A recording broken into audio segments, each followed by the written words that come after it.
സംസ്ഥാന യുവജന കമ്മീഷന്റെ എറണാകുളം ജില്ലാതല അദാലത്തിൽ 6 പരാതികൾ പരിഹരിച്ചു.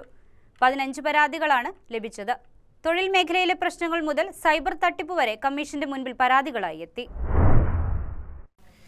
യുവജന കമ്മീഷന്റെ എറണാകുളം ജില്ലാതല പരാതി പരിഹാര അദാലത്തിൽ ലഭിച്ചത് 15 പരാതികളാണ്. 9 എണ്ണത്തിൽ തീർപ്പാക്കി, 6 എണ്ണം അടുത്ത സിറ്റിംഗിലേക്ക് മാറ്റി.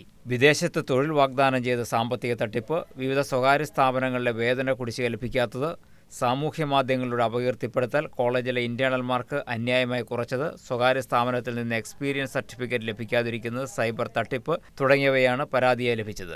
ലഹരിക്കെതിരായി യുവജന പ്രാധാന്യമുള്ള ഇടങ്ങൾ കേന്ദ്രീകരിച്ച് ക്യാമ്പയിനുകൾ സംഘടിപ്പിച്ചു വരികയാണെന്നും ടോൾ ഫ്രീ നമ്പർ ഏർപ്പെടുത്തിയിട്ടുണ്ടെന്നും യുവജന കമ്മീഷൻ ഭാരവാഹികൾ അറിയിച്ചു. അദാലത്തിൽ കമ്മീഷൻ അംഗങ്ങളായ advocate Bibin Varghese, PC Shaiju, advocate Abesh Aloysius, Vijitha PC, PP Randeep, administrative officer Shahanshah A, assistant Abhishek P എന്നിവർ പങ്കെടുത്തു. News desk KCV news.